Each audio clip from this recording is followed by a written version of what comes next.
నేను అడుగుతున్నా దిక్కుమాలినోని, మీ అన్నదమ్ములలో ఉన్నోళ్ళందరికీ పదవులు తీసుకున్నావు.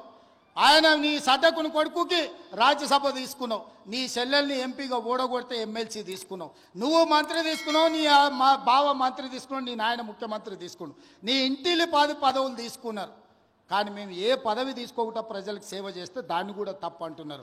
పదవులు తీసుకోవడం తప్ప, కుటుంబం దోసుకోవడం తప్ప, ఏ పదవి ఆశించకుండా ప్రజలకు అందుబాటులో ఉండి ప్రజల మేలు కోసం ఒకవేళ నేను రాష్ట్రం మొత్తం నలుమూలలు తిరిగే బాధ్యత నేను తీసుకుంటే నా కుటుంబ సభ్యులు మీకు అండగా నిలబడితే కూడా వాళ్ళ కళ్ళల్లో నిప్పులు పోసుకుంటున్నారు. మీరు ఆలోచన చెయ్యండి. వాళ్ళ ఇంట్లో ఆయన ముఖ్యమంత్రి, అల్లుడు మంత్రి, కొడుకు మంత్రి, బిడ్డ ఓడిపోతే ఎమ్మెల్సీ, సడ్డకుని కొడుకు రాజ్యసభ, వాళ్ళ చుట్టపోళ్ళు అందరూ మంత్రులైన. నేను అట్లా ఎవరు నన్ను తీసుకున్నానా మా కుటుంబంలో? మీరు చెప్పండి. ఏ పదవి లేకుండా నిస్వార్థంగా మీకు పనిచేస్తుంటే కేసీఆర్ కుటుంబం తప్పు పడుతుంది. అట్లెట్లా చేస్తారా మీరు?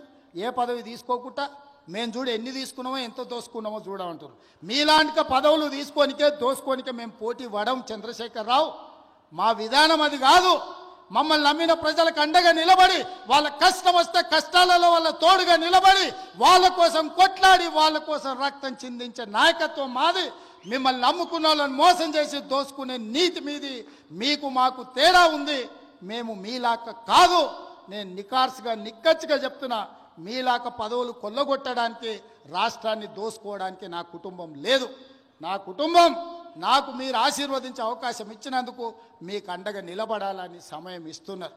ఇన్నేళ్ళైంది నేను మీకు ఇక్కడికి వచ్చి. ఈడున్న వాళ్ళందరూ నన్ను వ్యతిరేకించేటోళ్ళు రాజకీయంగా కూడా నియోజకవర్గంలో ఎవరి దగ్గరైనా ఒక్క రూపాయి ఎప్పుడైనా ముట్టుకున్నానా? మీరు చెప్పండి. మీరు వీలైనంత వరకు మేము సాయం చేసినాం. నేను బస్ డిపోకి భూమి ఇచ్చిన, నేను సబ్స్టేషన్లకు భూమి ఇచ్చిన, నేను పాఠశాలలకు భూములు ఇచ్చిన, నేను సొంతంగా కొని ఇవాళ కోస్గిల బస్ డిపోకు ల్యాండ్ ఇచ్చిన. ఎన్ని కోట్ల రూపాయల విలువనో ఇవాళ మీరే చెప్పండి. ఇవాళ మన సబ్స్టేషన్లకు భూములు కొనిచ్చినాం. ఏ ఊర్లో గుడి కట్టినా, బడి కట్టినా, ఎవరు పిల్లలు చదువులకు ఫీజులు కావాలన్నా, ఎవరు ఏం కావాలన్నా మా ఇంట్లోకి వెళ్ళి పైసలు ఇచ్చి కొడంగల్ నియోజకవర్గాన్ని ఆదుకున్నాం. పోయిన 5 ఏళ్లలో ఒక ఆయన ఈడ ఉండే ఏం వసూలు చేసిండో మీకు తెలుసు కదా. ఎంతమందిని ముంచిండో మీకు తెలుసు కదా. నేను చెప్పాల్సిన అవసరం ఉందా? ఇవాళ వాళ్ళలాగా మనం దోసుకుంటలేమని వాళ్ళ కడుపులో మంటలేస్తుందట. అందుకే నిన్న మన మనోళ్ళందరూ కడుపు మంటకు మందు పంపించారు, కొంచెం దాగి పండుకోరని. చాలా విచిత్రం. ఈ మనిషి తెలిసి మాట్లాడతాడో తెలివి తక్కువ మాట్లాడతాడో కానీ, ఇగో రేవంత్ రెడ్డి మొన్న నరికిండు ఆగస్టు 25 నాడు. Telangana CM Revanth Reddy pitches Hyderabad as Olympic destination, Olympic host.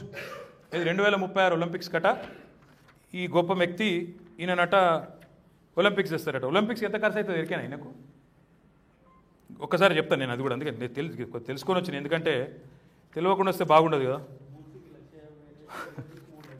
కాదే, ఒలింపిక్స్ ఇంకెక్కువ అవుతుంది, అదే చెప్తున్నాను నేను.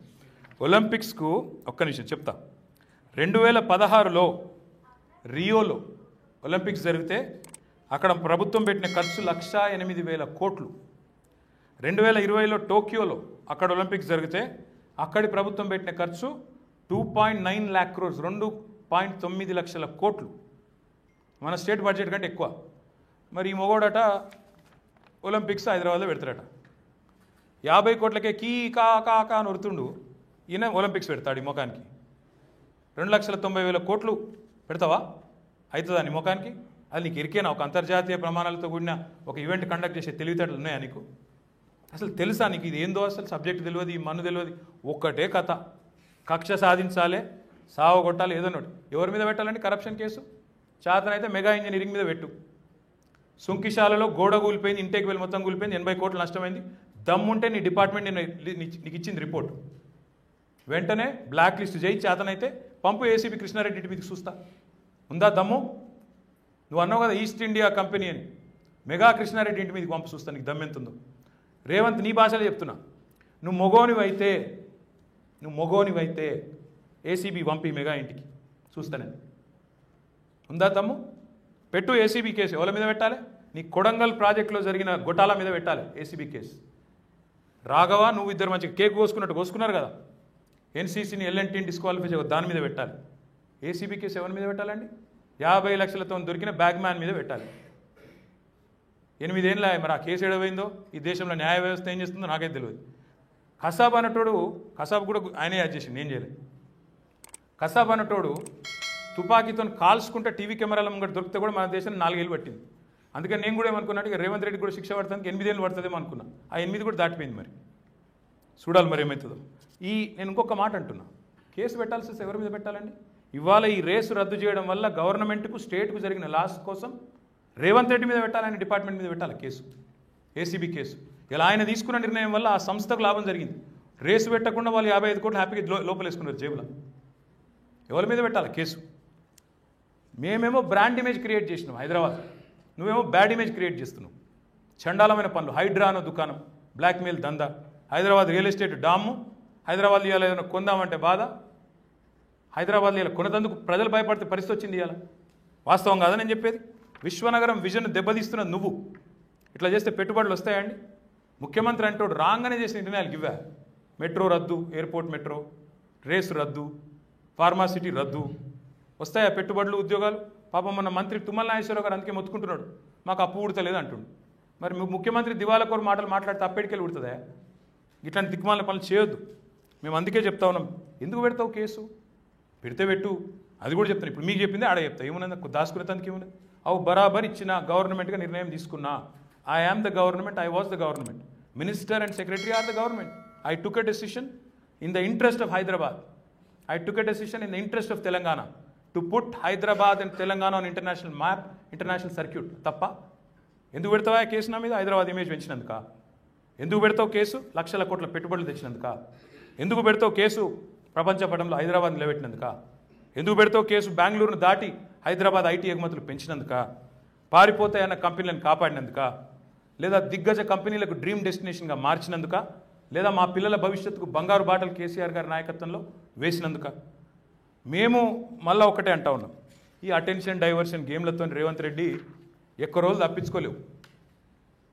పాపం నేను మళ్ళా గుర్తు చేస్తా ఉన్నా ఆయనకు, నువ్వు ఎన్ని కథలు పడ్డా, నువ్వు ఎన్ని వేషాలు వేసినా మేము మాత్రం ఇడిచిపెట్టాం.